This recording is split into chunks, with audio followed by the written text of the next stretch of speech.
तो कोई प्रश्न करे कि ये जो इस श्री हरिवंश नाम की इतनी महिमा आप गाते हो, क्या मिला है आपको? कुछ प्राप्त हुआ है, कुछ अनुभव किया है, या केवल कही सुनी बात कहते हो?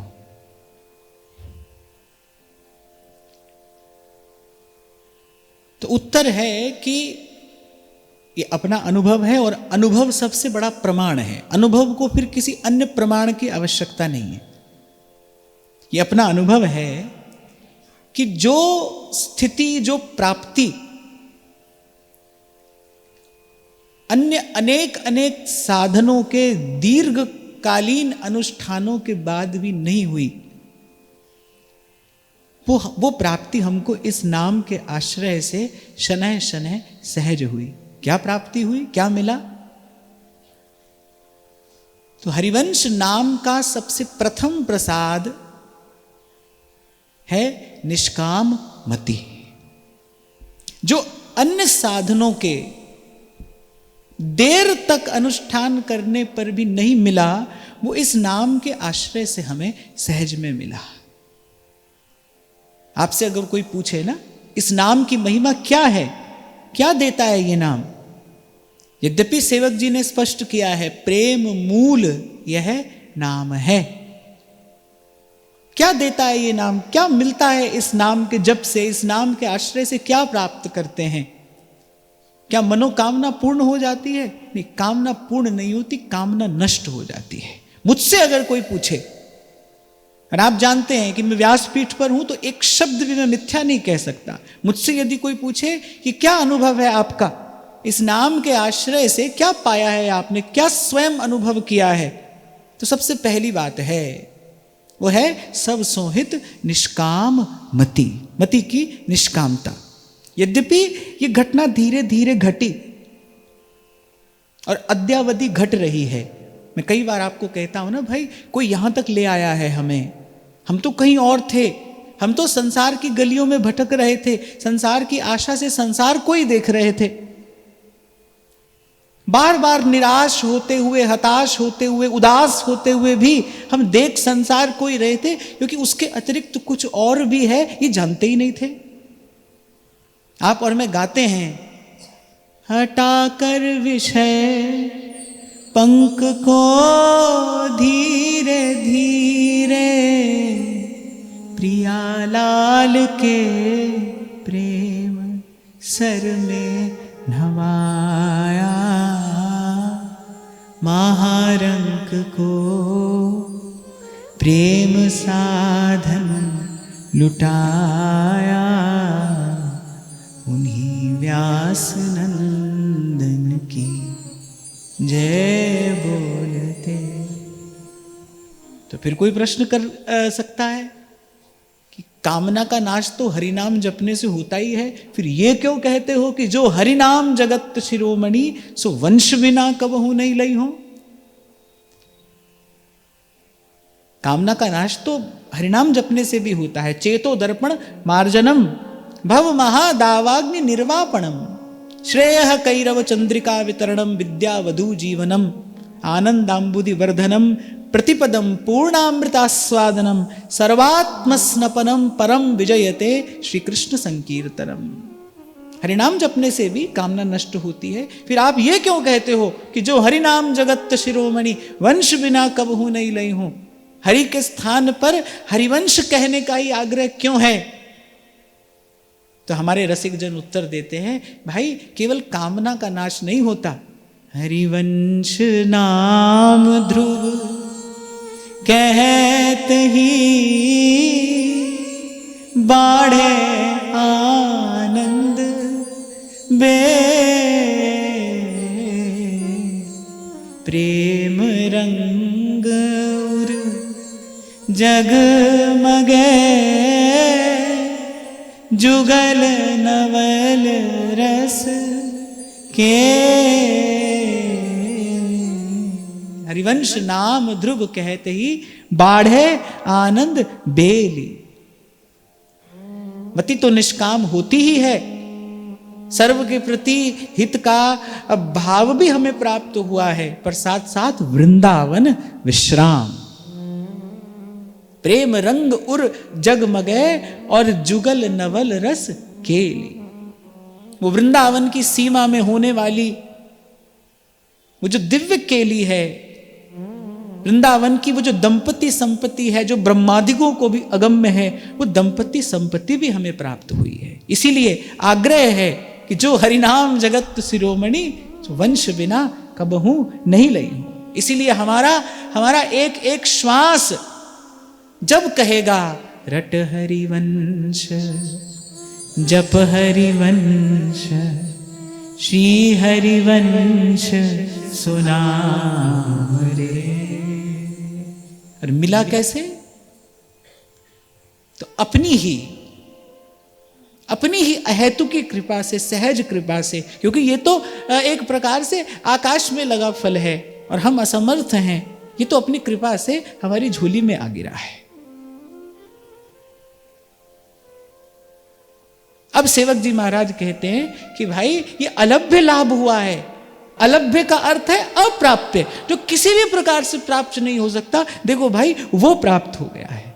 इसीलिए तो जब ये धन मिला, जब ये भाव मिला, जब रसिकों को ये दंपति संपत्ति मिली, तो रसिकों ने उमग उमग कर गाया, वृंदावन रस मोए भावे हो, और वेद पुराण और भारत भाखे सो मोहे कछु ना सुहावे हो, बस वृंदावन रस मोए भावे हो। ये ऐसे आनंद में मग्न रसिक क्यों हो गए? क्योंकि भाई ये तो अलभ्य लाभ मिल गया। देखो भगवान का भजन तो जो करेगा उसको सुख मिलेगा ही। ध्रुवदास जी कह रहे हैं भाई जो जैसे भाव से प्रभु का भजन कर रहा है, प्रभु उसको सुख दे रहे हैं, और आधा अधूरा सुख नहीं दे रहे, पूर्ण सुख दे रहे हैं। जो जहां जैसो भाव धरि भजे है, तिनको तहां ठाकुर जी पूर्ण सुख देते हैं। और ध्रुवदास जी ने अपनी लेखनी से स्पष्ट किया है, घट बढ़ को नाही, तो यहां आगे पीछे की बात नहीं है, कम अधिक की बात नहीं है, पर भाई ये अप्राप्य वस्तु हमें प्राप्त हो गई है। ये तो वो रस है कि श्रीपति श्रीमुख कमल कयो, नारद सो समझाए, वृंदावन रस सबन ते राख्यो दूर दुराए। अरे इस रस को तो आज तक श्री वृंदावन बिहारी बिहारिणी ने सबसे दुराकर छिपा कर रखा। क्यों छिपा कर रखा? क्योंकि भाई ये प्रेम की लीला है, और प्रेम की लीला को घटने के लिए क्या चाहिए? एकांत चाहिए। यदि सबको खबर हो जाएगी तो फिर एकांत कहां रहेगा? उस एकांत को बनाए रखने के लिए वृंदावन रस सबन ते राख्यो दूर दुराए। और देखो क्या क्या कृपा हुई, कैसी कृपा हुई कि एकाएक, न कोई हेतु न कोई प्रयोजन, एकाएक इस घोर कलिकाल में वंशी का प्राकट्य हो गया, और उस वंशी ने इस रस का दान अस्मदादि जीवों को कर दिया। इसीलिए सेवक जी महाराज कह रहे हैं, श्री व्यास नंदन नाम को अलभ्य लाभ जानिए। इसीलिए मैं कई बार आपको कहता हूं भाई, हमको श्री जी से कृपा मांगनी नहीं है, हमको तो श्री जी की कृपा मनानी है। हमें ये नाम मिल गया, हमें ये धाम मिल गया, हमें राधा वल्लभ लाल मिल गए, हमें श्री चरणों की सेवा मिल गई। धन्य धन्य धन्य तेई जे इनके उपासी हैं। हमारे आचार्य ने कृपा करके हमारे हृदय की भूमि पर अपनी अपनी कृपा से ये बीज डाल दिया। अब बात ये है कि भाई ये बीज तो डल गया, लेकिन क्या भजन जल से इसको सींचते हैं? क्या हम भजन जल से इसका सिंचन करते हैं? क्या हमने सिद्धांत की बाड़ दृढ़ करके लगाई है?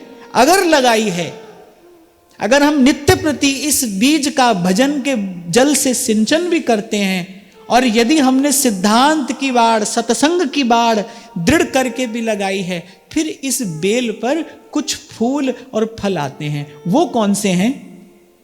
हरिवंश नाम है जहां तहां तहां उदारता, सकामता तहां नहीं कृपालुता विशेष। सबसे पहली बात कह रहे हैं, तहां तहां उदारता। उदारता के मूल में क्या होता है? इसकी चर्चा तो हमने पहले की। उदार का अर्थ होता है अपनी सामर्थ्य से अधिक देना। सामर्थ्य में रहकर देना केवल देना है, पर सामर्थ्य से बाहर जाकर देना उसे उदारता कहते हैं। उदारता के मूल में क्या है, माने कहां से आती है ये उदारता, कैसे प्राप्त होती है उदारता? उदारता के मूल में अगर कुछ है ना तो केवल प्रेम है। मैं आपको बताता हूं, आप बड़े थके हैं, बड़े श्रमित हैं, आपको भूख लगी है, लेकिन आप इतने श्रमित हैं कि अब उठकर भोजन बनाने की इच्छा नहीं है। आप सोचते हैं कि भाई आज तो भूखे ही सो जाएंगे, अब शरीर में बिल्कुल सामर्थ्य नहीं है।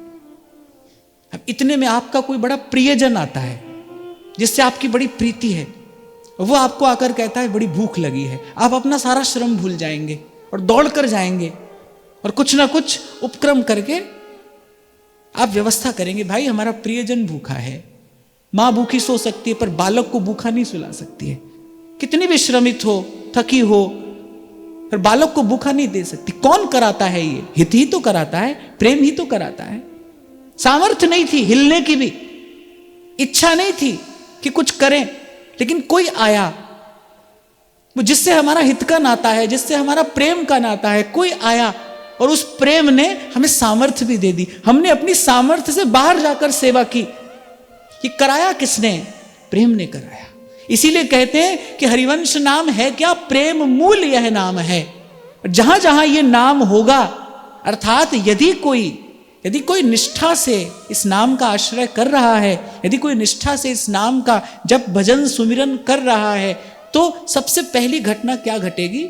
उसके पास अद्भुत सामर्थ्य आएगी, लेने की नहीं, देने की। वो अपनी सामर्थ्य से बाहर जाकर देगा। हरिवंश नाम है जहां तहां तहां उदारता। उदारता के मूल में प्रेम है। प्रेम है तो उदारता है, प्रेम है तो उदारता है। नहीं तो भाई व्यक्ति या तो अपने लिए सोचेगा, अधिक से अधिक अपने परिवार के लिए सोच लेता है, बस। इससे बाहर तो व्यक्ति नहीं जा सकता। साधारणतया तो संसार में यही देखने में आता है ना, व्यक्ति अपने लिए सोच लेता है, अपने घर परिवार के लिए सोच लेता है, इससे अधिक तो नहीं सोच पाता। कौन है जो कहता है नानक नाम चढ़दी कला, तेरे पाणे सर्वत दा भला? संत कहता है, वो उदार हो गया है, और उसका कोई अपना पराया नहीं है। हमारे यहां तो ऋषि मुनि कहते हैं वसुधैव कुटुंबकम, कि ये सारी पृथ्वी ही हमारा परिवार है, कौन अपना कौन पराया। हाँ, लेकिन ये बात स्मरण रखने की है, ध्यान देने की है कि उदारता के मूल में प्रेम है। प्रेम है तो फिर उदारता आएगी, नहीं तो स्वार्थ के कारण वृत्ति संकुचित ही रहेगी। और ये तो प्रेम मूल नाम है। तो यदि नाम जप हो रहा है, यदि हरिवंश नाम का भजन हो रहा है, तो फिर ये गुण आना चाहिए, ये गुण आना चाहिए। और फिर कह रहे सकामता तहां नहीं। 3 प्रकार की कामनाएं शास्त्र मुख्य रूप से बताता है। सबसे पहली है वित्तैषणा, माने धन की कामना, धन की इच्छा। धन में संसार का सुख साधन भी लगा लो। तो सबसे पहली है वित्तैषणा। फिर है पुत्रैषणा। ये बड़ी आश्चर्यचकित कर देने वाली बात मैं देखता हूं, बहुत पढ़े लिखे लोग जो सब जानते हैं, सब समझते हैं। और मैं पढ़े लिखे केवल संसार की पढ़ाई पढ़े लिखे लोग नहीं कह रहा, माने जो शास्त्र आदि भी जानते हैं, जिनको धर्म का भी ज्ञान है, ऐसे ऐसे लोग भी मैंने देखे हैं। पर पुत्र तो चाहिए।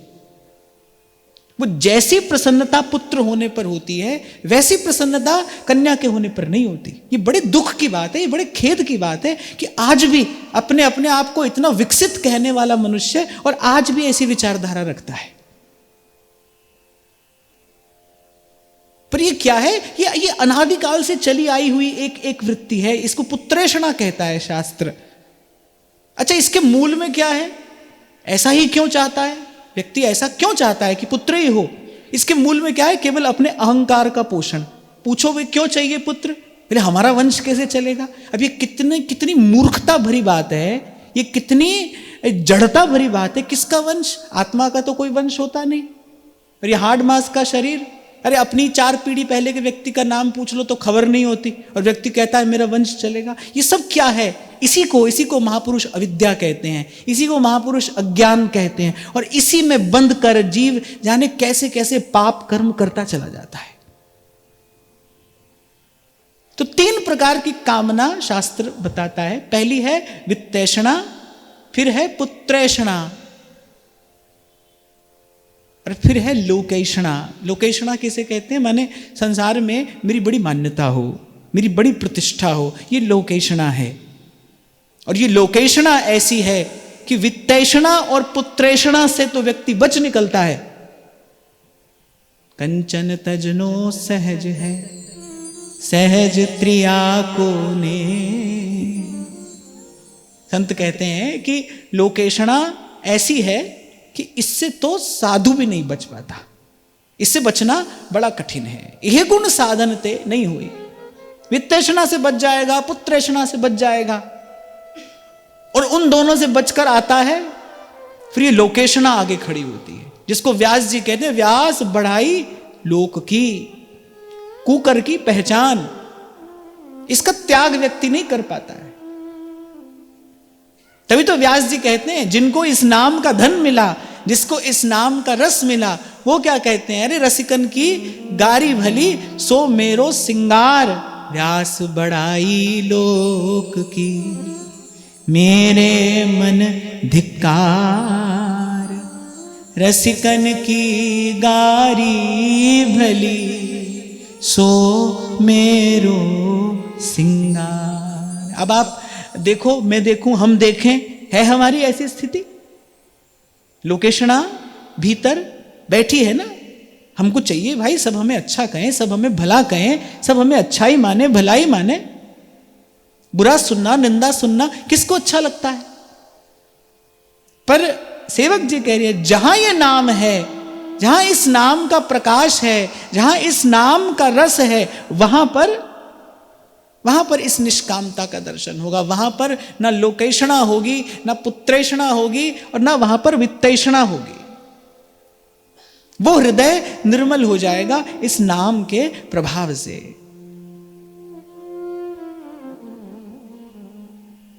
पूर्व में मैंने आपको निवेदन किया, उदारता अर्थात सर्व के प्रति सद्भाव। अपने प्रति, अपने परिवार के प्रति तो प्रत्येक व्यक्ति रखता है, पर हमको ये नाम मिला है, हमको ये अलभ्य लाभ मिला है, तो हमारे जीवन में उसका कोई परिणाम भी आना चाहिए ना। दयया सर्वभूतेषु निष्कामता संतुष्ट्या येन केन वा। मैं फिर आपको कहूं भाई, भजन का जो रस है वो वही प्राप्त करेगा जिसके हृदय में कोई किंतु परंतु नहीं रह गया है।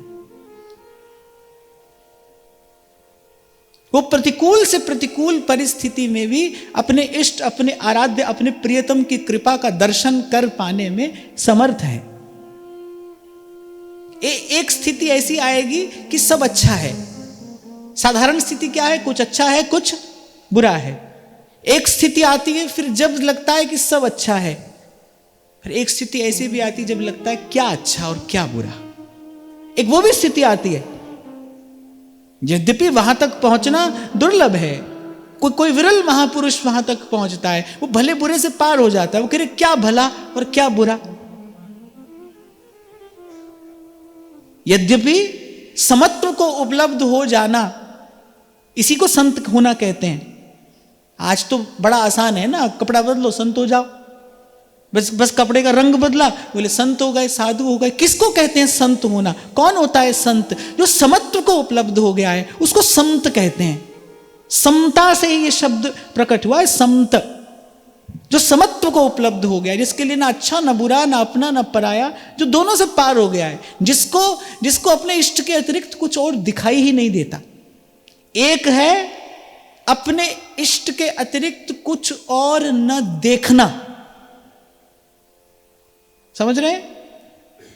प्रयास करके, अभ्यास से अपने इष्ट के अतिरिक्त कुछ और न देखना, और एक है अपने इष्ट के अतिरिक्त कुछ और दिखाई ही न देना। दिखाई ही न देना, दिखता ही नहीं। मीरा कहती है दूसरों न कोई, मुझे कोई दूसरा दिखाई ही नहीं पड़ता। गोपी कहती है जित देखो तित श्याममयी है, हमें श्याम सुंदर के अतिरिक्त कुछ और दिखता ही नहीं।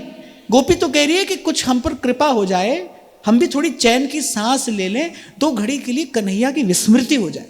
नारद जी बड़े आश्चर्यचकित हो जाते हैं ब्रजांगनाओं का ये भजन वैभव देखकर। बोले कहां गिरी कंदराओं में जाकर योगी यम नियम और जाने क्या क्या साधन से प्रयास करते हैं कि एक लव के लिए कहीं भीतर प्रभु की कोई झलक मिल जाए। और गोपी कह रही है कि भाई हम तो इसलिए थोड़ा ध्यान लगाने की चेष्टा कर रहे हैं कि कुछ समय के लिए कन्हैया की विस्मृति हो जाए, हमें थोड़ा चैन तो मिले। प्रयास भी कर रहे हैं पर अपने इष्ट के अतिरिक्त कुछ और दिखाई नहीं पड़ता। एक स्थिति यह भी है। तो उदारता अर्थात सर्व के प्रति सद्भाव, दयया सर्वभूतेषु, निष्कामता अर्थात संतुष्टया येन केन वा। अब और कुछ नहीं चाहिए, और अब और कुछ नहीं चाहिए, इससे पहले कोई घटना घटेगी तब ये परिणाम आएगा। ये तो परिणाम है कि अब और कुछ नहीं चाहिए, इससे पहले कोई घटना घटेगी। वो घटना क्या है? जाहि लहे कछु लैन की चाह नहीं में हो। मैं कई बार आपसे कहता हूं ना, मैं सब जानता हूं, इसका नाम ज्ञान नहीं है। मुझे कुछ और जानना नहीं है, इसका नाम ज्ञान है। मेरे पास कोई प्रश्न नहीं है, मैं सब जानता हूं, ये ज्ञान नहीं है। कोई प्रश्न नहीं रहा, अब तृप्ति हो गई। ऐसे ही संत कहते हैं, चाह गई चिंता मिटी मनवा बेपरवाह, जाको कछु न चाहिए सोई शहंशाह। अरे सोने के सिंहासन पर दिव्य मुकुट धारण करके हाथ में राजदंड लेके जो बैठा है वो शहंशाह है? नहीं, बोले वो शहंशाह नहीं है।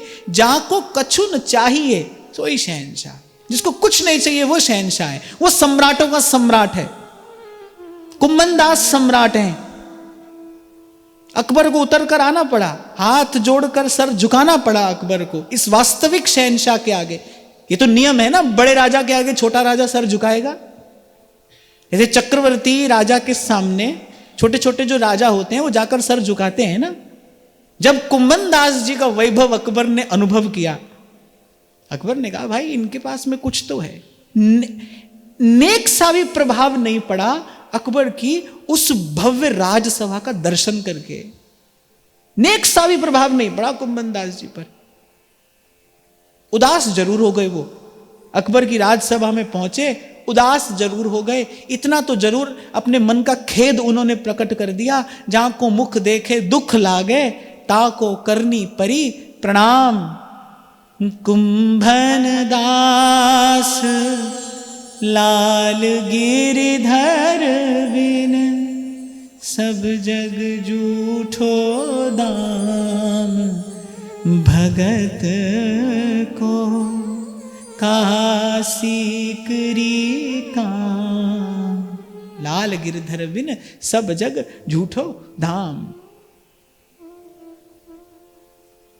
जिसको कुछ नहीं चाहिए वो शहंशाह है। अकबर ने देखा भाई ये मुझसे बड़ा सम्राट है, उतर कर आया अकबर, सर झुकाया, मान गया अकबर कि आप खुदा के बंदे हैं। मानसिंह मान गए थे, मानसिंह ने बहुत मनोहार करी कुम्भनदास जी को, ये ले लो वो ले लो। पर जब मानसिंह ने देखा कि सच में निष्प्रिय महात्मा है, और भाई निष्प्रिय महात्मा की सेवा का लोभ तो होना ही चाहिए। मानसिंह अपने स्थान पर बिल्कुल ठीक थे। कोई निष्प्रिय साधु मिले तो उसकी सेवा का लोभ तो होना ही चाहिए। भाई कोई सेवा ये हमसे स्वीकार कर ले। एक बात मैं लगे हाथ आपको और बताऊं, भाई बड़ी कृपा होती है प्रभु की जब कोई निष्काम निष्प्रिय महात्मा आपसे सेवा स्वीकार करता है। मैं कई बार आपको कहता हूं ना, साधु लेता नहीं, साधु तो लेकर भी आपको देता है। दिखाई पड़ रहा है कि वो ले रहा है, पर वस्तुतः वो ले नहीं रहा, वो दे रहा है आपको। वो सेवा करने का वो अवसर आपको दे रहा है। वो एक सेवा आपके अंतःकरण की शुद्धि करा देगी, आपको प्रभु के 2 पग और निकट ले जाएगी। तो उसने लिया या दिया? संसार की वस्तु देकर अगर कोई आपको प्रभु के 2 पग निकट लेकर जा रहा है ना भाई, तो वो ले नहीं रहा, वो तो दे रहा है आपको। तो मानसिंह अपने स्थान पर ठीक ही थे।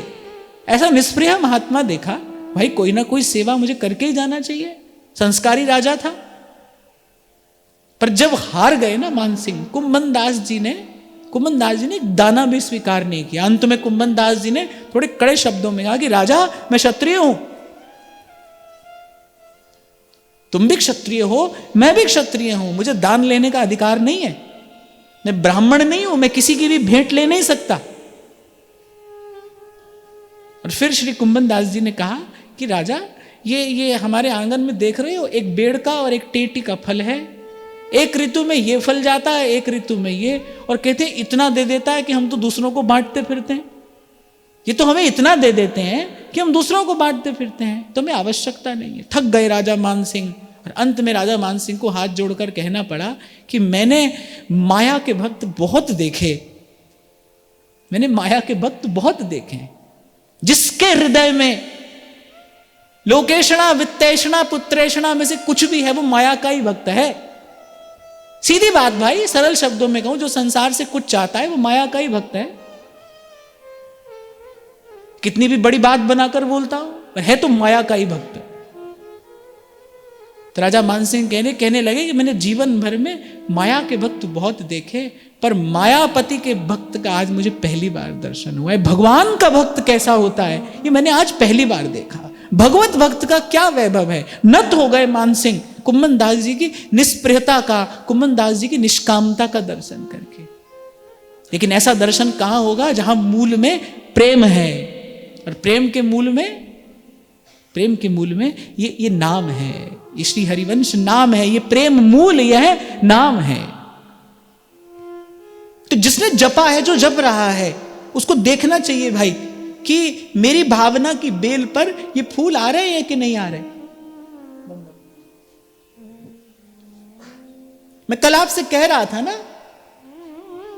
ये उदारता एक सुवास है, जो दया का भाव है ना, सर्व के प्रति दया, सद्भाव, दया सर्वभूतेषु, ये एक सुवास है, खुशबू आती है। जिसके हृदय में दया होगी ना, उसके व्यक्तित्व से एक खुशबू आती है, प्रभु को बड़ा प्रिय लगता है उस जीव को अपने निकट रखना। तभी कबीर जी ने सब शास्त्रों की बातों का निचोड़ 2 पंक्तियों में डाला, और पहली बात कहते हैं कि दाया राख, धर्म को पाले। बोले धर्म का पालन करे, पर पहले हृदय में दया रखे। दाया राख, धर्म को पाले, घर में रहे उदासी, और अपना साजिब सबको जाने, सहज मिले अविनाशी। मुझे 2 पंक्तियां कबीर जी की अतिशय प्रिय हैं। कबीर जी ने सब शास्त्रों का सार निचोड़ कर 2 पंक्तियों में कहा, दाया राख। श्रीमद् भागवत का श्लोक जो का त्यों कह दिया कबीर जी ने, दया सर्वभूतेषु संतुष्ट्या येन केन वा सर्वेन्द्रियोपशांत्या च तुष्यत्याशु जनार्दनः। कल आपसे कह रहा था ना मैं, श्रीमद् भागवत कहती है 3 बातें बस भगवान को रिझा लेती है। 3 बातें, दयया सर्वभूतेषु संतुष्ट्या येन केन वा सर्वेन्द्रियोपशांत्या च तुष्यत्याशु जनार्दनः। 3 बातें भगवान को रिझा लेती है। तुष्यत्याशु, संतुष्ट हो जाते हैं भगवान। पहली, दयया सर्वभूतेषु, जीव मात्र के प्रति दया, प्राणी मात्र के प्रति दया। एक और बात मैं कहूं आपसे कि कोई समय ऐसा भी हो सकता है, कोई स्थिति ऐसी भी हो सकती है जब आप किसी की सहायता न कर पाए। हम स्वयं असमर्थ हैं, तो ऐसा समय, ऐसी स्थिति भी आ सकती है कि हम सहायता नहीं कर पा रहे, पर अपने हृदय में देखना कि मुझे उसकी पीड़ा से पीड़ा हो रही है कि नहीं हो रही। आप पीड़ा दूर न कर पा रहे हो, कोई बात नहीं, ऐसे समर्थ तो केवल प्रभु ही हैं, पर आप देखो कि किसी की पीड़ा से आपको पीड़ा हो रही है कि नहीं। बगल वाला व्यक्ति पीड़ा से करा रहा है और आप चैन से सो रहे हैं, यदि ऐसा है तो समझना अभी भजन के मार्ग पर पग नहीं पड़ा। ये तो पहला गुण है, हरिवंश नाम है जहां तहां उदारता।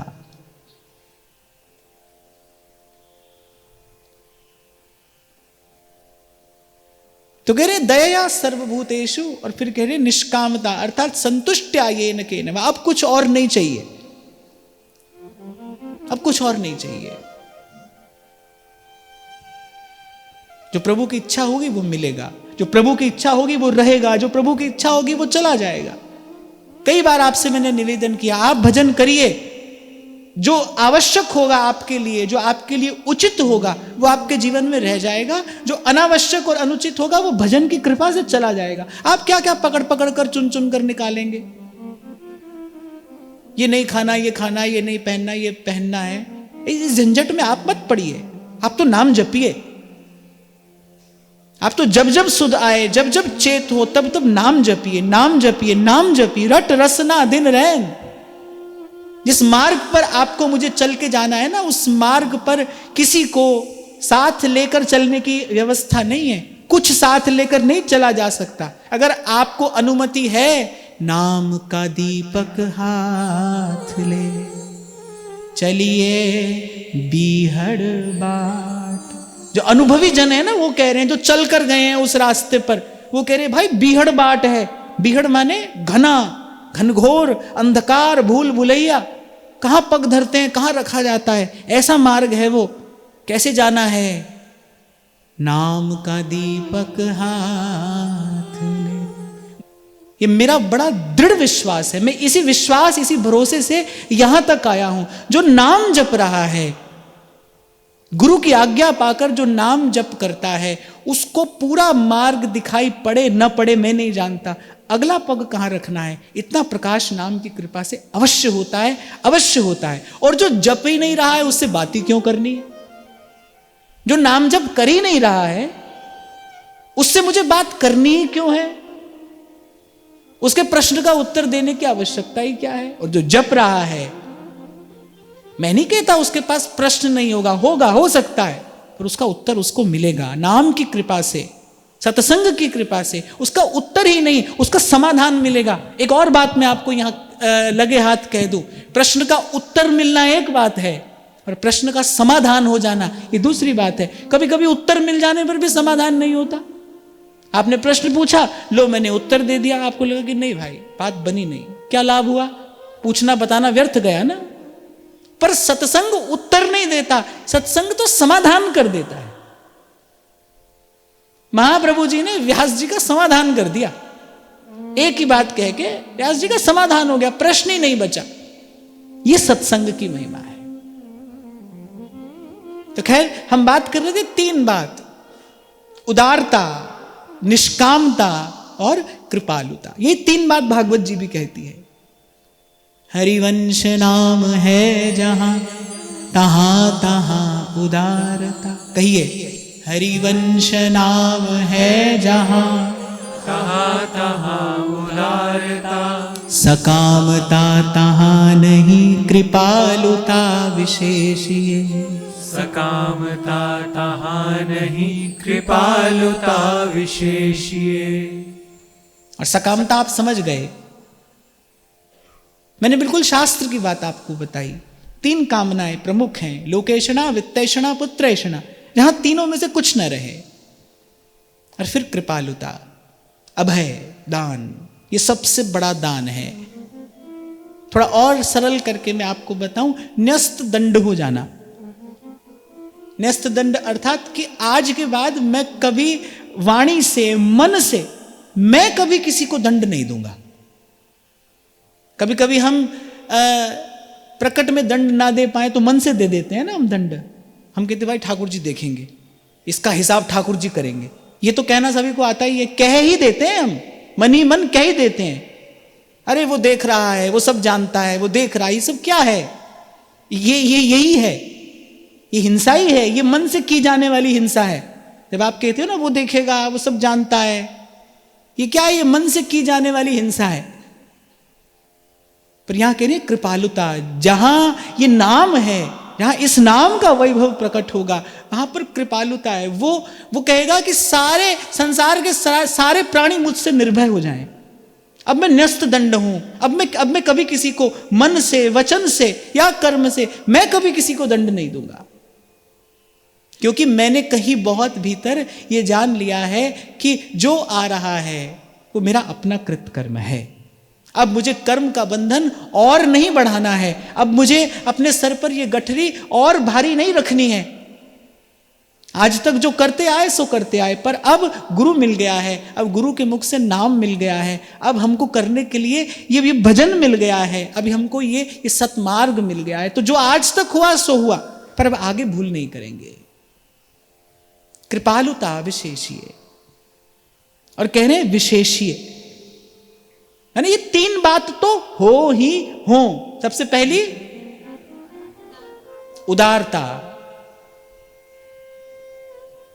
उदारता का एक और अर्थ है जब हृदय से भेद मिट जाए।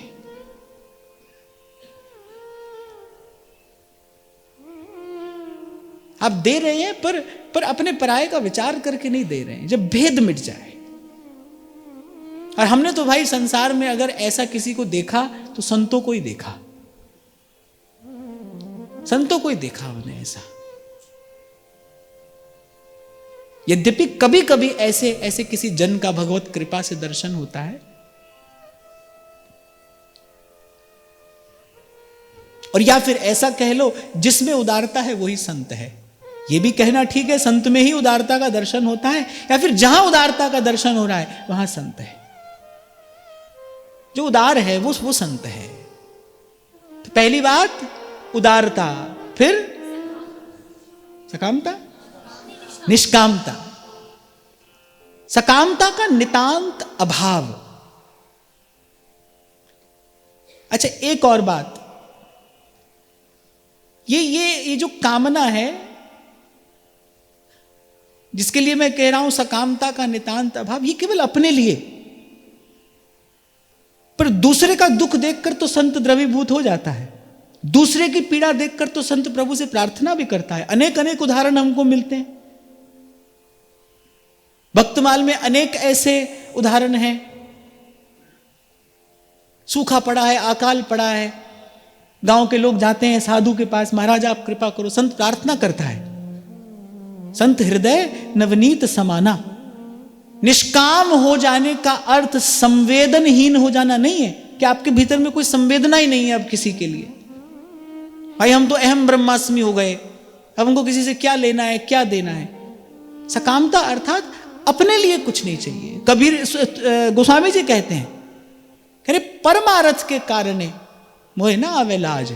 परमार्थ के लिए अगर मुझे याचना करनी पड़े, कह रहे तो मुझे कोई संकोच नहीं है।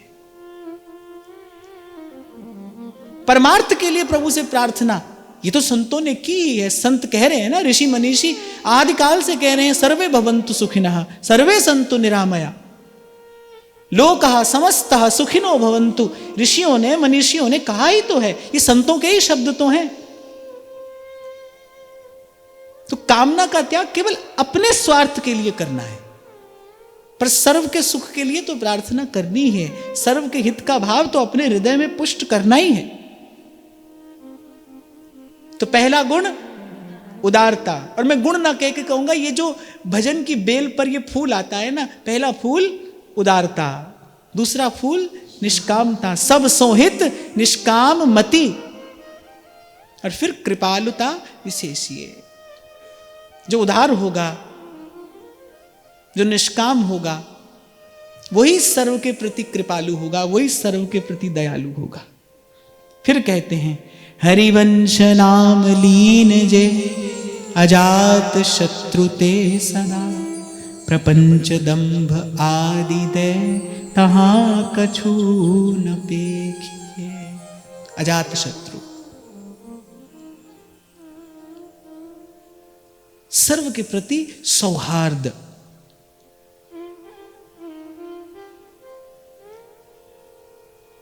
कल भी मैंने आपको निवेदन किया ना कि आप समर्थ हो, किसी ने आपका अपकार किया, अपमान किया, आप समर्थ हैं, आप दंड दे सकते हैं, दे दीजिए। देकर देखिए क्या मन शांत होता है, क्या दंड देकर मन को विश्राम मिलता है। आपने दंड देकर अनुचित किया, क्यों अनुचित किया? क्योंकि जो मिला वो तो अपने प्रारब्ध से मिला था, इसमें कोई व्यक्ति वस्तु कारण नहीं था। हम इस रहस्य को समझ नहीं पाए और हमने दंड दिया, और दंड देकर हुआ क्या? अपने मन की अशांति और बढ़ी, अपने मन का कलुष और बढ़ा। शांति तो क्षमा के ही आसपास रहती है। क्षमा और शांति ये बिल्कुल निकट निकट रहते हैं। शांति जो है वो क्षमा के ही आसपास रहती है। तो श्री सेवक जी कह रहे हैं, भाई जिसका मन प्रेम मूल इस हरिवंश नाम में लग गया है, रम गया है, बोले वो अजात शत्रु, उसका किसी से कहीं कोई वैर नहीं है, उसका कहीं किसी से कोई विरोध नहीं है। शुद्ध अविरुद्ध, न वैर न विरोध, अजात शत्रु ते सदा। प्रपंच दंभ आदि दे तहां कछु न पेखी। प्रपंच किसे कहते हैं? प्रपंच मिथ्या में ही बने रहना, मिथ्या सोचना, मिथ्या बोलना, मिथ्या की ही इच्छा करना, मिथ्या को प्राप्त करने के लिए ही प्रयत्न करना, मिथ्या के लिए ही सारा पुरुषार्थ करना, इसी का नाम प्रपंच है। आप देखो संसार का व्यक्ति क्या करता है, दिन रात पुत्र कलत्र घर दुकान, वो इसी में तो लगा रहता है। ये जो वाक्य है ना, ये ऐसे प्रपंची व्यक्ति का ही वाक्य जो कहते हैं क्या करें, मरने की भी फुर्सत नहीं है। कह देते हैं ना लोग, हमको तो मरने की भी फुर्सत नहीं है। बस ये वाक्य बता देता है कितना प्रपंची व्यक्ति है। प्रपंच अर्थात मिथ्या, व्यर्थ। तो जो मिथ्या ही बोले, मिथ्या ही सोचे, मिथ्या ही विचारे, मिथ्या को ही प्राप्त करने का प्रयास करे, वो प्रपंची है। अरे भाई मुझे नहीं लगता सत्संग के बिना कोई प्रपंच से निकाल सकता हो, साधु के बिना कोई प्रपंच से निकाल सकता हो। तभी तो कबीर जी ने कहा, जब तब साधु तारसी और सकल परपंच। बोले नहीं तो जीव प्रपंच में ही उत्पन्न हुआ है, इसको जन्म जन्म से प्रपंच का ही अभ्यास है। जरा सा भी श्रम होता है हमको झूठ बोलने में? बताओ, होता है झूठ बोलने में कोई श्रम होता है? नहीं होता। छल करने में कोई श्रम होता है? नहीं होता। कपट करने में श्रम होता है? नहीं होता। क्यों? अरे जन्म जन्म का अभ्यास है। आपके शब्दों में कहूं तो इस काम में तो हम परफेक्ट हो गए हैं, ऐसा बढ़िया झूठ बोलते हैं, खबर ही नहीं पड़ती किसी को झूठ था। ऐसी सुंदर रीति से छल लेते हैं किसी को, खबर भी नहीं पड़ती किसी को। इतने कुशल हो गए हैं हम छल में, कपट में, छिद्र में। ये क्या है? जन्म जन्म का अभ्यास हो गया प्रपंच का। इसीलिए जब तब साधु तारसी, क्या सुंदर बोलन है कबीर जी की। बोले जब तब, आज या कभी। एक बात कान लगाकर सुनना, ध्यान लगाकर सुनना, कि प्रपंच की निवृत्ति अगर हुई तो संत के ही हाथ से होगी। साधु ही कराएगा आकर, साधु ही निकालेगा इस कीचड़ से। जब तब साधु तारसी। तो जो मिथ्या है उसी की ओर देखना, उसी की इच्छा करना, ये प्रपंच है। संसार की इच्छा का नाम प्रपंच है, संसार के विचार का नाम प्रपंच है। केवल घर में रहने से प्रपंच होता हो और घर छोड़कर कहीं किसी तीर्थ में, वन में जाकर निवास करने से प्रपंच नहीं होता हो, ऐसा नहीं है। प्रपंच को समझना, संसार का विचार करना प्रपंच है। संसार की इच्छा प्रपंच है, संसार की वासना प्रपंच है। कहीं भी मन में आप संसार चाहते हैं, बस वो प्रपंच है। बड़ा सुंदर वस्त्र है, बड़ा सुंदर तिलक है, माला है, लेकिन यदि व्यक्ति के मन में लोकेशना है कि मेरी प्रतिष्ठा हो, मेरी मान्यता हो, तो माने प्रपंच है। यही प्रपंच है।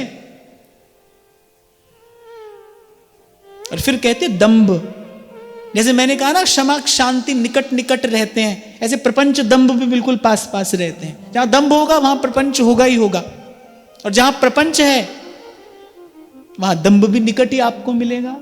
दंभ माने जो आप हैं नहीं,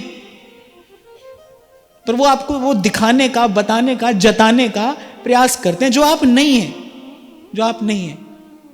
और दंभ प्रभु से दूर ले जाने वाला है, बहुत दूर। दंभी से दूर रहते हैं प्रभु। ठाकुर जी ने कभी नहीं कहा भाई, ठाकुर जी ने कभी ये नहीं कहा कि मुझे ऐसा ही व्यक्ति चाहिए। ठाकुर जी ने क्या कहा है? निर्मल मन जन सो मोहि पावा। निर्मल मन कौन होता है? जिसको छल कपट करना नहीं आता। ठाकुर जी ने इस पंक्ति को वो ध्यान से समझना। ठाकुर जी ने कहा निर्मल मन जन सो मोहि पावा। निर्मल मन अर्थात जो जैसा है वो वैसा अपने आप को कह दे। जिसको छल कपट ना आता हो, जिसको बात बनानी ना आती हो। इसमें भी ठाकुर जी ने ये नहीं कहा कि शुद्ध होकर पवित्र होकर कोई मेरे पास आए। वो तो कह रहे निर्मल मन जन सो मोहि पावा, मोहे कपट छल छिद्र न भावा। भाई जैसे हो वैसे आ जाओ।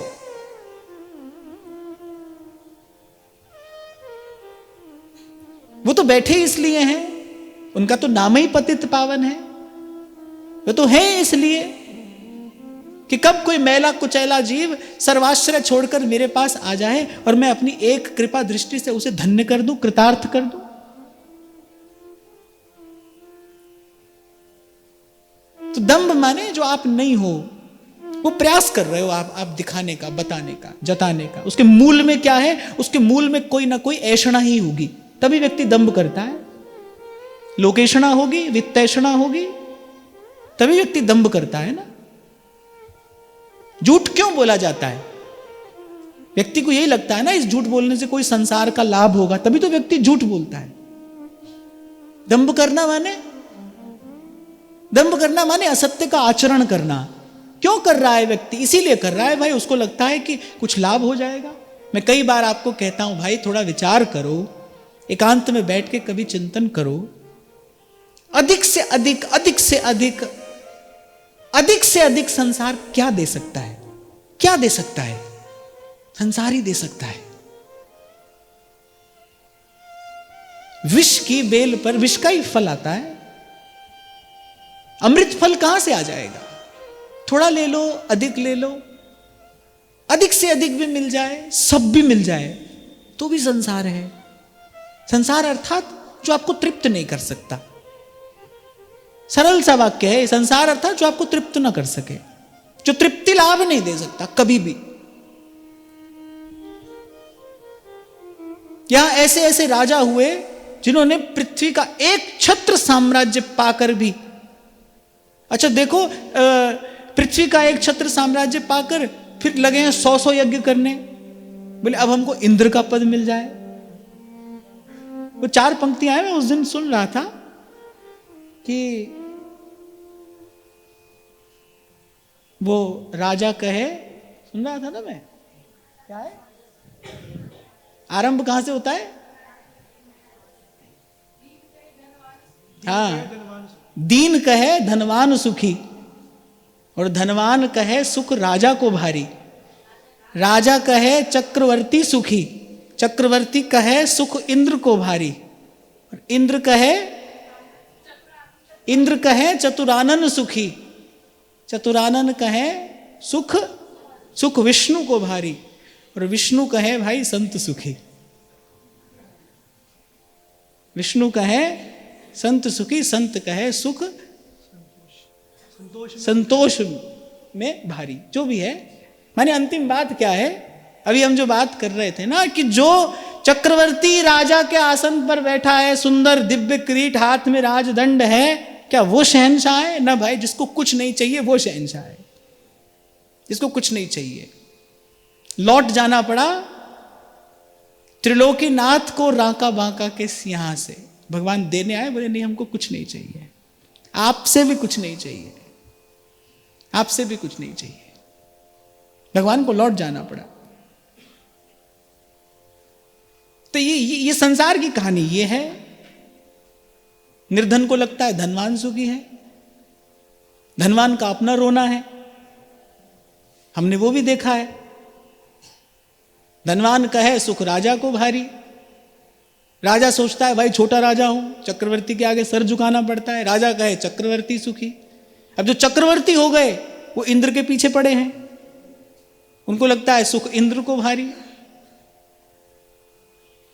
अब इंद्र सोच रहा है भाई हम ब्रह्मा जी होते तो क्या ही आनंद होता। तो संसार अर्थात जो तृप्ति न दे सके।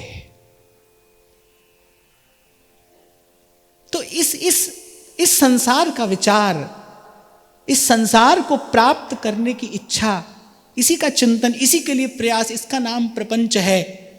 और प्रपंच के निकट ही कहीं दंभ है, क्योंकि जो प्रपंच का विचार करेगा वो दंभपूर्ण आचरण करेगा ही करेगा। जिसकी दृष्टि में प्रपंच मूल्यवान है, जो संसार का बड़ा मूल्य समझता है। क्यों व्यक्ति लोकेशना करता है? क्यों क्यों व्यक्ति को लगता है कि मेरी बड़ी मान्यता हो? संसार का मूल्य है ना उसकी दृष्टि में, बड़ा मूल्य है संसार के दिए हुए प्रमाण पत्रों का। फोटो खिंचा खिंचा कर लोग दिखाते हैं।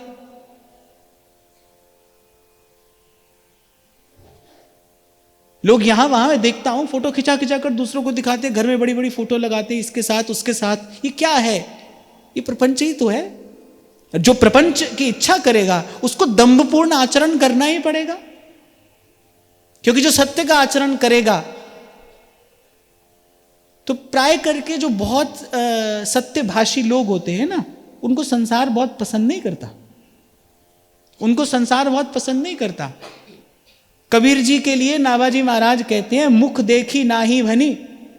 कबीर जी ने किसी के मन रखने के लिए कुछ नहीं कहा, इसलिए जब तक कबीर रहे तब तक यहां वहां से उन पर प्रहार होता ही रहा। जब जब कबीर रहे संसार में, तब यहां वहां से उन पर प्रहार होता रहा। वो जिस विचारधारा के विपरीत बोलते थे, वो जहां सत्य की बात करते थे, वहीं उनका विरोध होना आरंभ हो जाता था। तो अच्छी बात नहीं है कि सब आपको अच्छा समझें। ये भाव अगर आपके मन में है ना कि सब मुझे अच्छा समझें, ये अच्छी बात नहीं है। क्यों? क्योंकि ये आपसे प्रपंच कराएगा, ये आपसे दंभपूर्ण आचरण कराएगा। कोई आवश्यकता नहीं है इसकी कि सब आपको अच्छा समझें। तभी तो मीरा जी कह रही है, अरे राजा जी रूठे वारो देश रखासी, हरी रूठा किठ जा स्यारी माई। मुझे तो अपने श्याम सुंदर को रिझाना है, मेरे प्रभु रीझ जाएं। तो भाई हम संसार के व्यक्ति की बात इसलिए कर रहे हैं क्योंकि हमको आचार्य की कृपा से अब ये अलभ्य लाभ मिला है। हमारा जीवन ऐसा हो, हमको किसी को रिझाना नहीं है, हमको अपने मन से, अपने हृदय से सर्व के प्रति सुखद रहना है, पर संसार को रिझाने का प्रयास नहीं करना है। यही प्रपंच और दंभ है।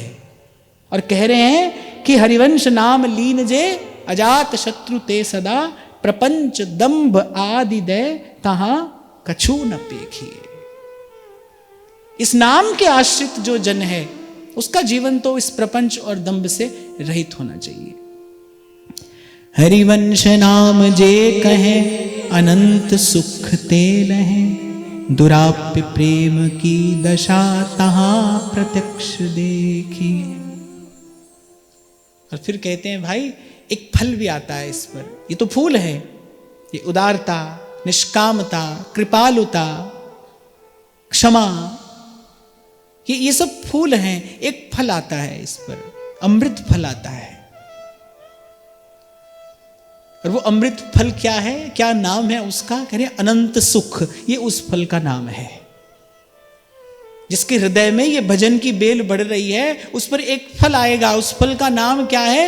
हरिवंश नाम जे कहें, कहिए, हरिवंश नाम जे कहें, अनंत सुख ते लहे, दुराप्य प्रेम की दशा तहां प्रत्यक्ष देखे। दुराप्य प्रेम, वो जो बड़ी बड़ी कठिनाई से प्राप्त होने वाला जो प्रेम है, जो पंचम पुरुषार्थ है, उस प्रेम की दशा इस हरिवंश नाम के आश्रित जन में प्रत्यक्ष देखी जाती है। भोली सखी को देखा, श्री भोली सखी जी को देखा रसिक महानुभावों ने, वो दुराप्य प्रेम की दशा वहां प्रत्यक्ष देखी। श्री व्यास जी ने क्या देखा नवलदास जी में? जो व्यास जी अपना सब वैभव सब छोड़कर नंगे पांव उसी समय नवलदास जी के पीछे पीछे वृंदावन चले आए। व्यास जी तो बुद्ध पुरुष हैं। क्या देखा उन्होंने? ये दुराप्य प्रेम की दशा प्रत्यक्ष देखी व्यास जी ने। भाई ये कैसा अद्भुत वैभव है! कैसे तीन लोक की संपदा को तुच्छ मानकर ये रसिक यहां बन की इस तरुलता के नीचे किस आनंद में मग्न है। क्या मिल गया है इसको ऐसा? व्यास जी उस आनंद को देखकर आनंदित हो गए। भक्त को देखकर आनंद होता है। ऐसा मैं आपको अपने छोटे से अनुभव से कह रहा हूं। संत होगा ना, तो उसको देखकर ही आपके मन में एक आनंद होगा। आपके मन में आनंद उमगेगा संत का दर्शन करके। जो मस्त है, मगन है, उसका दर्शन करने से मस्ती चढ़ती है। कबीर जी कह रहे देखत चढ़े और छुअत ये लागे, सुरत किए तन देत घुमाई। नाम चढ़ी उतरे नहीं भाई, देखत चढ़े। संत को देखकर आनंद आता है, और छुअत ही लागे। और थोड़ा संत का संग हो जाए तो फिर बात लग जाती है यहां। और सूरत किए तन देत घुमाई, और थोड़ा चख ले तो फिर तो कहना क्या। नवलदास जी को देखकर व्यास जी आनंद में मग्न हो गए। व्यास जी ने कहा भाई हमने जीवन भर कितनी खींचातानी की, ऐसा आनंद तो नहीं मिला। आनंद का प्रमाण क्या है? अपना मन आनंद का प्रमाण है। व्यास जी को पता लगा भाई ऐसा सुख तो हमको कभी नहीं मिला, आज तक जो पाया वो तो इसके सामने नीरस है, क्षुद्र है, त्याज्य है, बस छोड़कर चल दिए व्यास जी। तो वही बात सेवक जी कह रहे हैं कि अनंत सुख तेल है, इस बेल पर फल आता है, एक अनंत सुख का फल आता है। और दुराप्य प्रेम की दशा तहां प्रत्यक्ष देखिए, सोई अनन्य साधु सो जगत्र पूजिए सदा, सुधन्य धन्य विश्व में जन्म सत्य लेखी। सोई अनन्य साधु। अभी अभी आपको मैंने कहा अनन्य कौन है? अपने इष्ट के अतिरिक्त जो किसी अन्य को देखता नहीं, वो अनन्य नहीं। अपने इष्ट के अतिरिक्त जिसे कुछ और दिखता नहीं, वो अनन्य है। जिसे दिखता ही नहीं, जिसकी दृष्टि अपने आराध्य के रंग में ऐसी रंग गई है कि अब जित देखूं तित श्याममयी। लाली मेरे लाल की जित देखूं तित लाल, लाली देखन मैं गई मैं भी हो गई लाल। किस उमंग में कबीर जी ने ये दो पंक्तियां कही होंगी। लाली मेरे लाल की जित देखूं तित लाल, और लाली देखन मैं गई मैं भी हो गई लाल। अब भीतर बाहर आंखें बंद हो या खुली हो, जित देखूं तित लाल। ये दुराप्य प्रेम की प्रत्यक्ष दशा है। और सेवक जी कह रहे हैं वही अनन्य साधु है। साधु की बात तो हम करते ही आ रहे हैं, जो समत्व को उपलब्ध हो गया है, सर्व के प्रति जिसके हृदय में दया है, जिसकी मति निष्काम हो गई है, जो यथा लाभ संतोष प्राप्त कर चुका है, जो शांत है, निर्वैर है, निरभिमान, निर्वैर, निरूपम, निष्कलंक, जो सर्वदा। और अनन्य अर्थात उसे इष्ट के अतिरिक्त कुछ और अब दिखाई नहीं पड़ता। ये अंतिम अवस्था है।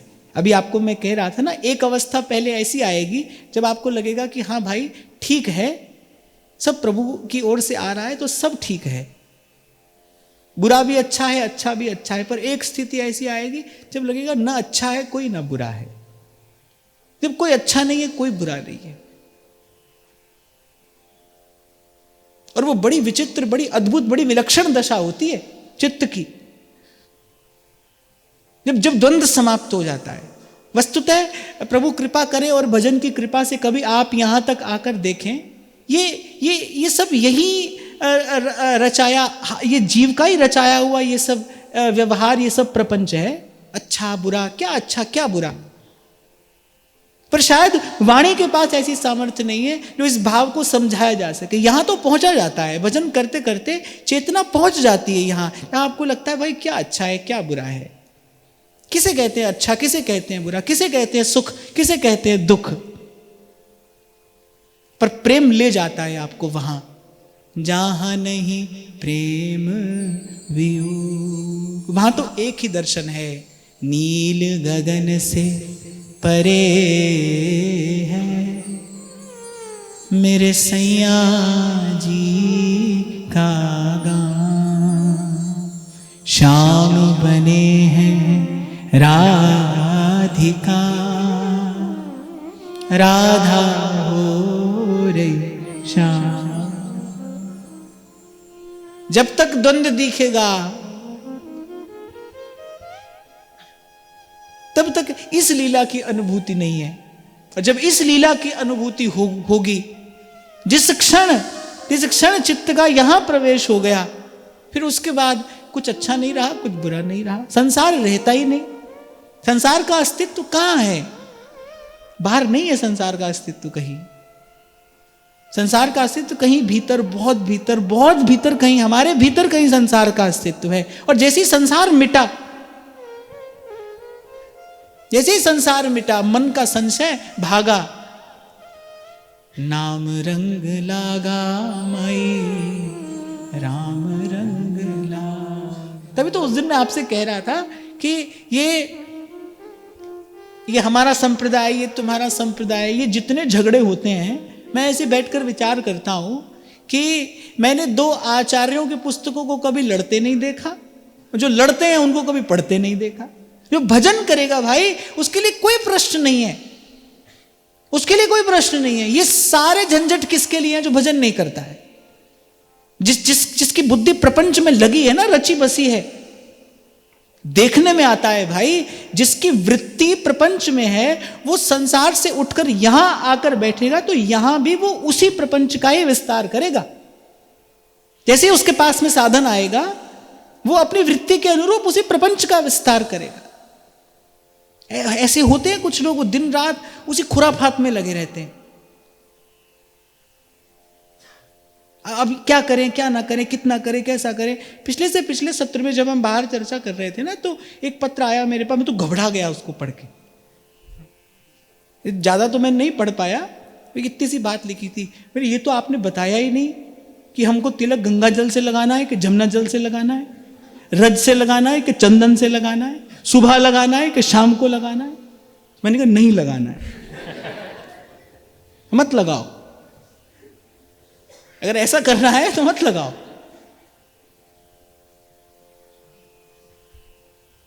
वैसे आपको लगाना चाहिए तिलक। यहां पर आकर बैठते हो, तिलक का अर्थ क्या है? अनेक आचार्यों ने, अनेक विद्वानों ने अपना अपना मत दिया है, पर मुझे लगता है भाई, हमको बड़े भाव से, प्रेम से वृंदावन की रज अपने मस्तक पर चढ़ानी है। ये तो हमारा सौभाग्य है ना। महाप्रभु सबसे पहली बात यही कह रहे हैं, ब्रह्मेश्वरादि सुदुरूह पदारविंद श्रीमत्पराग परमाद्भुत वैभवाया सर्वार्थ सार रसवर्ष कृपाद्रदृष्टेस्तस्या नमोस्तु वृषभानुभुवो महिमे। अरे हमको हमारे आचार्य की कृपा से ये सौभाग्य मिला है, तो इसका आनंद लेना चाहिए। मैं लाभ नहीं कह रहा, ये सौभाग्य जो हमें मिला है लाभ नहीं, इसका आनंद लेना है हमें।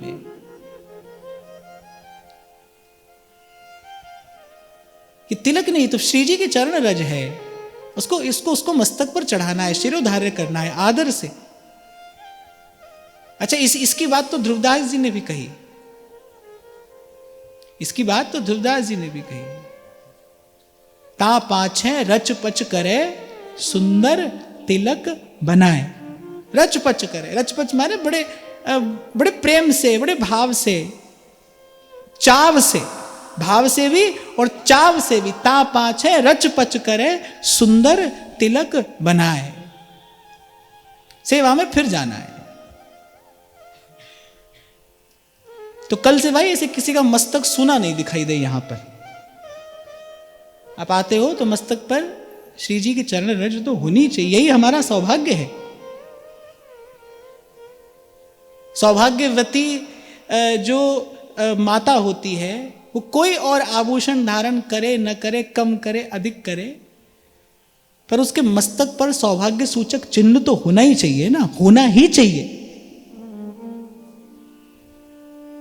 बस इसीलिए श्री जी के चरण रज हमारा सौभाग्य है, और हमारे मस्तक पर ये सौभाग्य सूचक चिन्ह तो धारण होना ही चाहिए। खैर, हम तो कोई और बात कर रहे थे। अच्छा है, अच्छी बात प्रकट हो गई।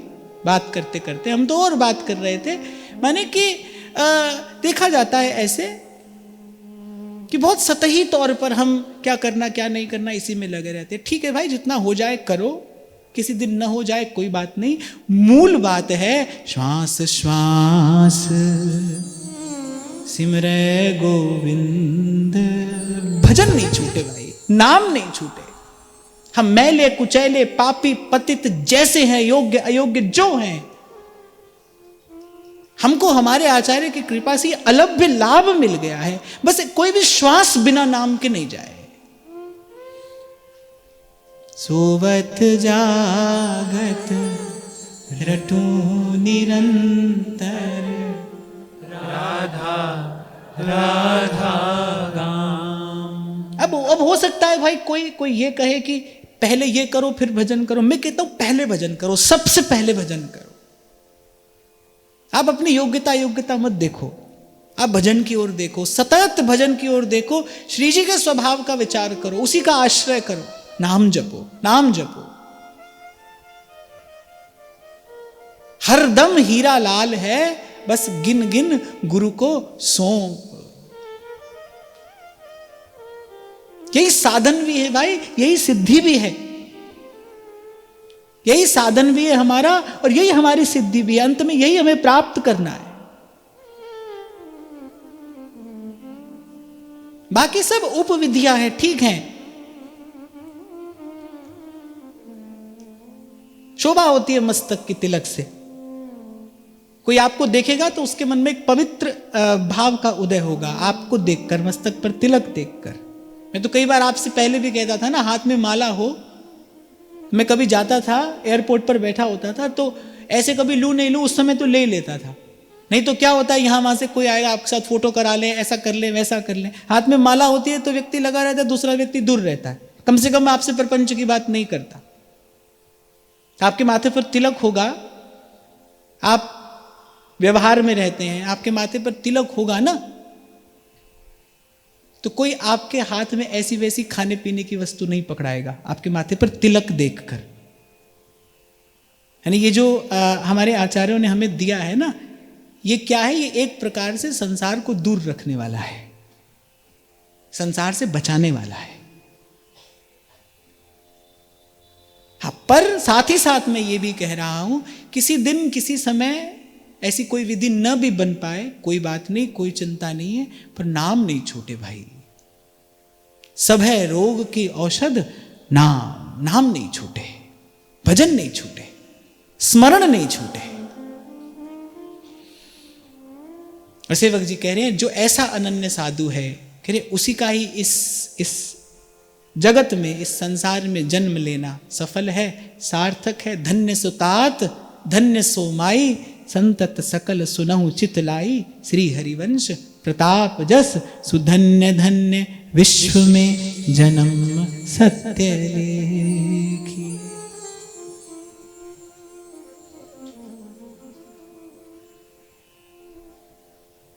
श्री व्यास नंदन नाम को अलभ्य लाभ जानिए। व्यास नंदन नाम को अलभ्य लाभ जानिए। हरिवंश चंद्र जो कही, सुचित्त है सबे नहीं। वचन चारु माधुरी, सो प्रेम सो पिछानी। यहाँ श्री हितजू की वाणी की बलिहारी लेते हुए सेवक जी कह रहे हैं, पहले नाम की महिमा कही, नाम जप का प्रसाद क्या है ये कहा, फिर कह रहे हैं जिनका मन नाम की कृपा से हितजू की वाणी में लग गया है, हरिवंश चंद्र जो कही, सुचित्त है सब लही। और श्रद्धा और आदर से जिसने महाप्रभु जी के वचनों को, महाप्रभु जी के वाक्यों को अपने हृदय में धारण किया है, वचन चारु माधुरी, सो प्रेम सो पिछानिए। अर्थात जिसने महाप्रभु जी की वाणी से, महाप्रभु जी की वाणी में उस दुराप्य प्रेम की झलक देख ली है। अभी हम चर्चा कर रहे थे श्री व्यास जी की, नवलदास जी क्या कर रहे थे, वो जो दुराप्य प्रेम प्रकट हुआ, कैसे प्रकट हुआ, पद गा रहे थे, महाप्रभु जी की वाणी में डूबे थे श्री नवलदास जी। आज अतिराजत दंपति भोर, सुरत रंग के रस में भीने, नागरी नवल किशोर, आज अति राजत दंपति भोर। तभी तो सखियां कहती हैं कि यहां तो खाए कोई और, तृप्त होए कोई और, परस्पर मुख चंद्र का अवलोकन तो प्रिया प्रीतम कर रहे हैं, लेकिन हृदय किसका भीग रहा है? सहचरी का हृदय भीग रहा है। नवलदास जी भीग रहे थे उस अद्भुत प्रेम में, छके थे। व्यास जी ने वो जो दुराप्य प्रेम की दशा प्रत्यक्ष तहां देखी है। कहां देखी? हितजू का नाम है जहां, हितजू की वाणी है जहां। महाप्रभु ने जिस प्रेम की बात की वो प्रेम लोकोत्तर है, विलक्षण है, अद्भुततम है। इसका पता कहां से चलता है? महाप्रभु जी की वाणी से चलता है। कैसी अद्भुत प्रज्ञा व्यास जी की भी रही होगी, उनको प्रणाम है, बार बार प्रणाम है, कि महाप्रभु जी के पद की एक पंक्ति सुनी और व्यास जी ने पकड़ लिया, भाई ये ना लोक की बात है ना परलोक की बात है, ये ना निर्गुण की बात है ना सगुण की बात है, ये ना यहां की बात है ना वहां की बात है। जय श्री हित हरिवंश लाल लल ना मिल हियो सिरावत मोर। व्यास जी ने कहा, भाई 4 वेद और 18 पुराण 6 शास्त्र हमने पढ़ डाले, पर ऐसी बात तो कभी पकड़ में आई नहीं। ये तो कुछ अद्भुत बात है, और केवल अद्भुत बात नहीं है, उस बात की बात प्रकट हो रही है। प्रेम के वो दिव्य सात्विक भाव नवलदास जी के देह पर प्रकट हो रहे हैं। यही देखकर तो व्यास जी न्यौछावर हो गए।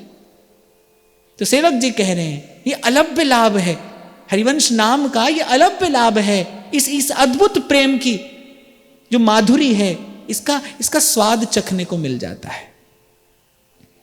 सुने प्रपन्न जे भय अभद्र सर्व के गए, तिन्हें मिले प्रसन्न है न जाति भेद मानी। कह रही है जो सुनकर शरणागत हो गया है, जो शरण में आ गया है, द्वंद्व दोष जो सब घटे, भक्ति हित जे शरण आए। बोले वो सुनकर जो शरण में आ गया है, सुने प्रपन्न जे भय, बोले अभद्र सर्व के गए। उसके जन्म जन्मांतर की अग्राशी, उसके सब दूषण समाप्त हो जाएंगे, वो निर्मल हो जाएगा, वो रस रूप हो जाएगा। प्रिया जी के रूप की महिमा यही है ना, जो वाको देखे है जाई सो रूपवंत है जाई। ये रस ऐसा है जो जीव को रस रूप कर देता है। जानत तुम्हीं होई जाई। सुने प्रपन्न जे भय अभद्र सर्व के गए। और मुझे जो लगता है भाई अभद्र क्या है? भगवत विस्मृति ही अभद्र है। यही सब अमंगलों का मूल है। मोह सकल व्याधिन कर्म मूला। मोह के कारण क्या होता है? आत्मस्वरूप की विस्मृति। आत्मस्वरूप की विस्मृति होते ही प्रभु से जो अपना संबंध है भूल जाता है। यही अभद्र है। और कह रहे जो ऐसे शरणागत जन हैं, जो निर्मल हो गए हैं, पावन हो गए हैं, जो हितजू की कृपा से, जो प्रेम की कृपा से प्रेम स्वरूप हो गए हैं, कह रहे तिन्हें मिले प्रसन्न है न जाति भेद मानिए। गाया था ना हमने उस दिन व्यास जी के शब्दों में, हो भावत हरि प्यारे के प्यारे, भावत हरि प्यारे के प्यारे। कह रहे तिन्हें मिले प्रसन्न है न जाति भेद मानिए। सेवक जी कह रहे हैं कि ऐसे रसिक जब मिले, ऐसे रसिक जब कृपा करे, ऐसे रसिकों का जब दर्शन हो, तो कह रहे अपने मन में कोई अन्यथा भाव मत लाइए। यहां सेवक जी को कहना पड़ा ये बात, न जाति भेद मानिए, क्योंकि ये भी एक प्रकार का ऐसा विकार है, ये भी एक ऐसा कुविचार है जो बड़ी देर तक बना रहता है। जाति का अभिमान बना रहता है, कुल का अभिमान बना रहता है। भाई बड़े श्रेष्ठ कुल में हमारा जन्म हुआ है, ठीक है, हुआ है तो श्रेष्ठ कार्य करने के लिए हुआ है। श्रेष्ठ कुल में जन्म किसी को हीन बताने के लिए नहीं हुआ है। श्रेष्ठ कुल में जन्म श्रेष्ठ कार्य करने के लिए हुआ है। और भाई हमारी दृष्टि में श्रेष्ठ कार्य क्या है? सोई कवि कोविद सोई रणधीरा, जो छल छाड़ भजय रघुवीरा। नीति निपुण सोई चतुर सयाना, श्रुति सिद्धांत नीक ते ही जाना। सोई कवि कोविद सोई रणधीरा, जो छल छाड़ भजय रघुवीरा। जात पात पूछे नहीं कोई, मिलकर बोलिए, आगे हरि को भजे सो हरि का होई। जो हरिवंश नाम लेता है, आप देखो कैसी नाम निष्ठा गोस्वामी जी की है।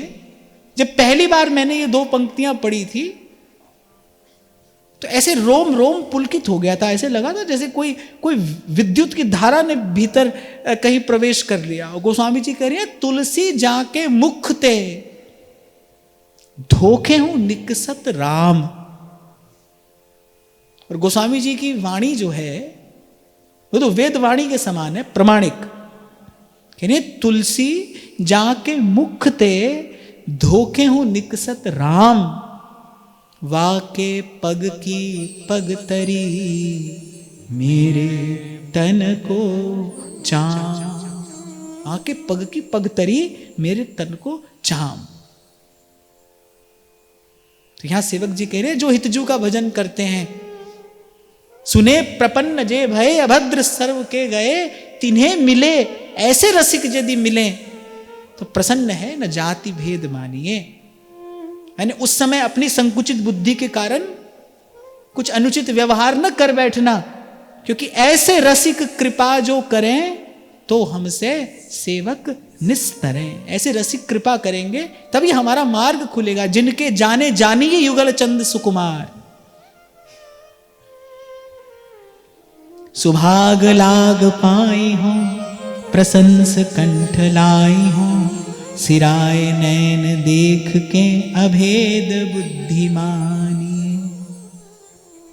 श्री सेवक जी कह रहे हैं, सुभाग लाग पाई हूं प्रशंस कंठ लाई हूं। उनके चरणों की धूल अपने मस्तक पर लगाऊं, उनको अपने हृदय से लगा लूं। मेरे नेत्र शीतल हो जाते हैं हरिवंश नाम का जो भजन करते हैं उनका दर्शन करके। मन प्राण तृप्त हो जाते हैं ऐसे रसिकों का संग करके। और कह रहे हैं अभेद बुद्धि आनी है, अर्थात उनमें और प्रियालाल में भेद नहीं है, यानी अभेद बुद्धि आनी है। भक्त और भगवान में अभेद है।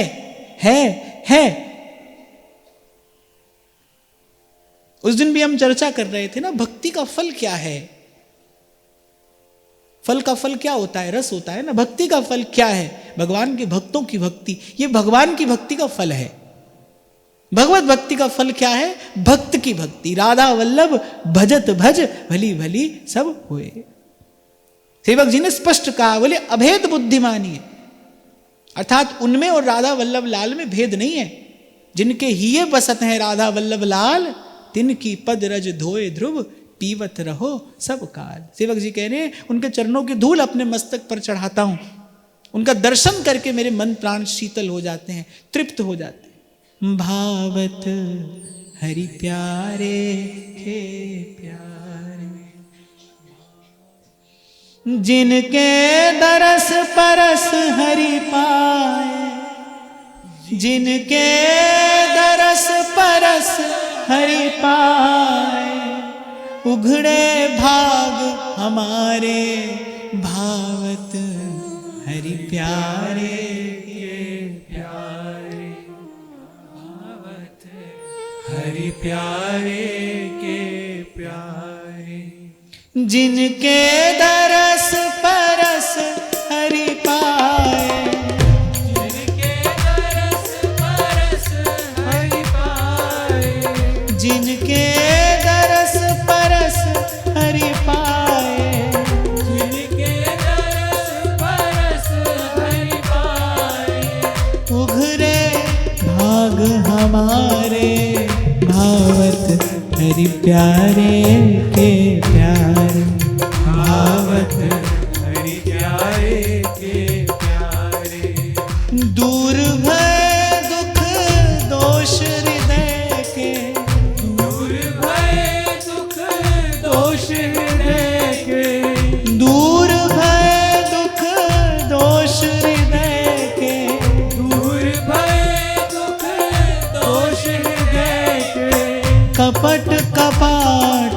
उघारे, भावत हरि प्यारे के प्यारे, भावत हरि प्यारे के प्यारे। ये अविचल सिद्धांत है कि जब तब साधु तारसी। आज हमने प्रपंच की जो ये व्याख्या यहां कही सुनी, और इस प्रपंच का हमको जन्म जन्मांतर का अभ्यास है। प्रपंच में ही जीव की स्थिति है, और इस प्रपंच का निस्तार अगर कभी किसी युग में किसी काल में हो सकता है, सेवक जी कह रहे हैं ना, ऐसे रसिक कृपा जो करें तो हमसे सेवक निस्तर है। जब तब साधु तारसी, सोई बात व्यास जी कह रहे हैं। दूर भय दुख दोष हृदय के, दूर भय दुख दोष हृदय के, कपट कपाट उघारे, भावत हरि प्यारे के प्यारे, भावत हरि प्यारे के प्यारे, भावत हरि प्यारे के प्यारे, भावत हरि प्यारे के प्यारे। भवसागर बूढ़त हमसे, भवसागर बूढ़त हमसे, अपराधी बहुत उबारे, भावत हरि प्यारे के प्यारे, भावत हरि प्यारे के प्यारे, भावत हरि प्यारे के प्यारे, भावत हरि प्यारे के प्यारे।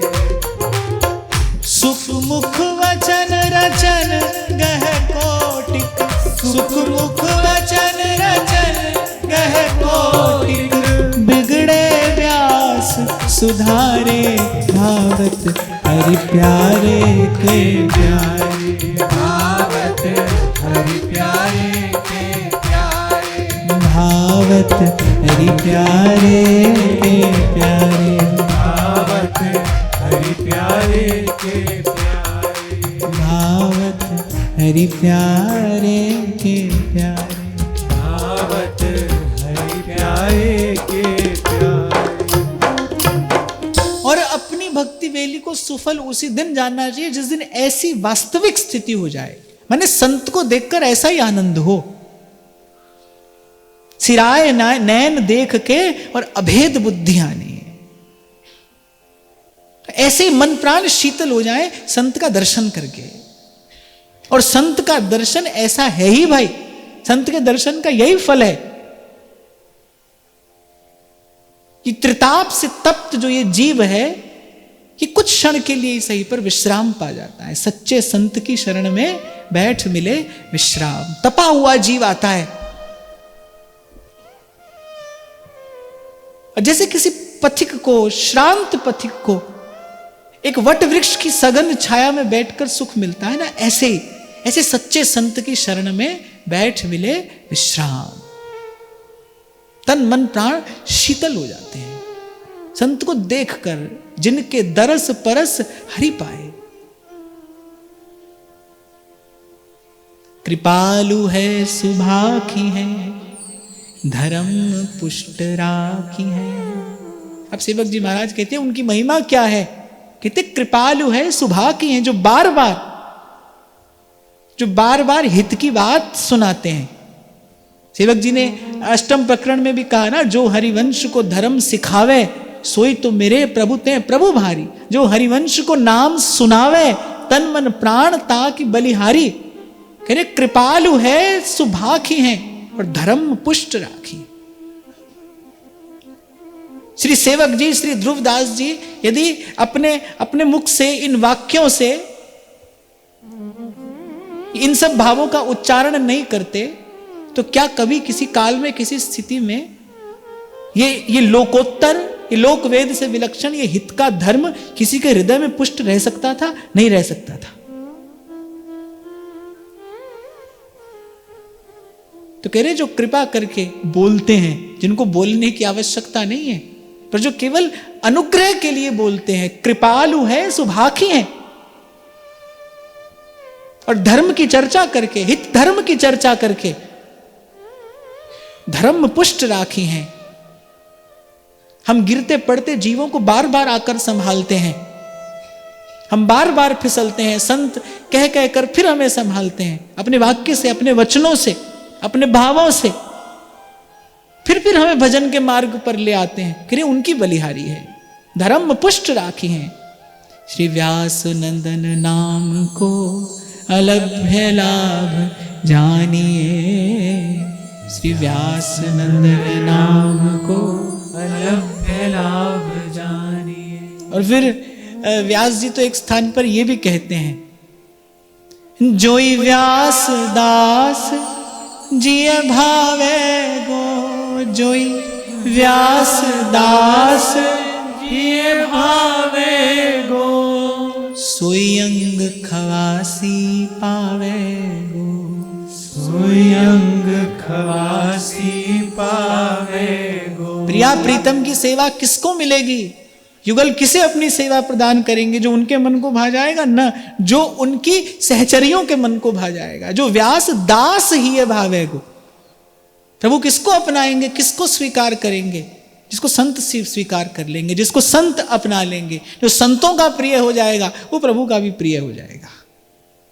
कोई रसिक श्याम रस पीवे गो, जोई पीवे गो सोई जीवे गो, कोई रसिक श्याम रस पीवे गो, जोई पीवे गो सोई जीवे गो। चलिए गाइए।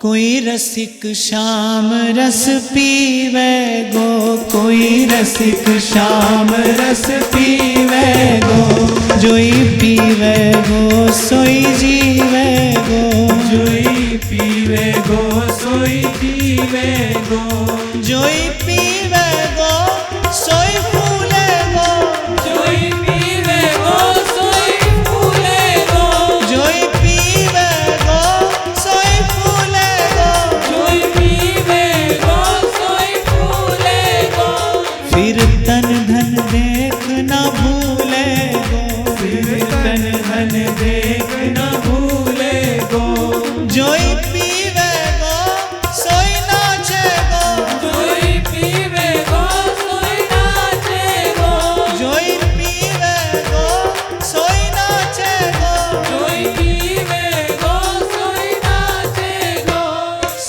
तन के संग मिल राचे गो, संतन के संग मिल नाचे गो, जोई पीवे गो सोई जाने गो, जोई पीवे गो सोई जाने गो, जोई पीवे गो सोई जाने गो, जोई पीवे गो सोई जाने गो, कहने से कौन यूं माने गो, कहने से कौन यूं माने गो, कहने से कौन यूं माने गो, कहने से कौन यूं माने गो, जोई व्यास दास जिय भावे गो, जोई व्यास दास जिय भावे गो, जोई व्यास दास जिय भावे गो, जोई व्यास दास जिय भावे गो, सोई अंग खवासी पावे गो, सोई अंग खवासी पावे गो, कोई रसिक श्याम रस पीवे गो, कोई रसिक श्याम रस पीवे गो, जोई पीवे गो सोई जीवे गो, जोई पीवे गो सोई जीवे गो, जोई पीवे गो सोई जाने गो, जोई पीवे गो सोई जाने गो, जोई पीवे गो सोई जाने गो, जोई पीवे गो सोई जाने गो, कहने से कौन यूं माने गो, कहने से कौन यूं माने गो। और बिल्कुल सत्य बात तो है भाई, पीने वाला ही तो जानता है पीने से क्या होता है, बात करने वाला थोड़ी जानता है। व्यास जी कह रहे जोई पीवे गो सोई फूलेगो और फिर तन धन देख न भूलेगो। प्रपंच में किसकी मति नहीं जाएगी? बोले जो ये नाम रस पी लेगा, चख लेगा। जो ही पीवेगो सोई नाचेगो। आनंद में इतना भर जाएगा कि उसका गुण गाए बिना, उसके नाम की, उसकी प्रेम की मस्ती में नाचे बिना रहा नहीं जाएगा। जो ही पीवेगो सोई नाचेगो, जो ही पीवेगो सोई नाचेगो, जो ही पीवेगो सोई नाचेगो, जो ही पीवेगो सोई नाचेगो। संतन के संग मिल नाचेगो, संतन के संग मिल नाचेगो, संतन के संग मिल नाचेगो, संतन के संग मिल नाचेगो। जोई व्यास दास जी भावेगो, जोई व्यास दास जी भावेगो, जोई व्यास दास जी भावेगो। सोई अंग खवासी पावेगो, कोई रसिक श्याम रस पीवेगो, कोई रसिक श्याम रस पीवेगो, कोई रसिक श्याम रस पीवेगो, कोई रसिक श्याम रस पीवेगो। जोई पीवेगो सोई जीवेगो, जोई पीवेगो सोई जीवेगो, जोई पीवेगो सोई जीवेगो। जोई पीवेगो सोई जीवेगो। और व्यास जी कहते हैं जिसने ये जन्म जीवन पाकर इस नाम का अमृत नहीं चखा, उसकी तो एक ही गति है ना, पुनरपि जन्मम पुनरपि मरणम। और लगता है कि जन्म होता है, ऐसा केवल लगता है जन्म होता है, पर जन्म होते ही मरण आरंभ हो जाता है, जन्म होते ही क्षय आरंभ हो जाता है। इसीलिए कबीर भी कहते हैं अब हम न मरे, मरी है संसारा, हमको मिला जियावन हारा। कोई रसिक श्याम रस पीवेगो, कोई रसिक श्याम रस पीवेगो, कोई रसिक श्याम रस पीवेगो, कोई रसिक श्याम रस पीवेगो। जोई पीवेगो सोई जीवेगो, जोई पीवेगो सोई जीवेगो, जोई पीवेगो सोई जीवेगो, जोई पीवेगो सोई जीवेगो, पीवेगो सोई जीवेगो, जोई पीवेगो सोई जीवेगो, जोई पीवेगो सोई जीवेगो। जोई पीवेगो सोई जीवेगो।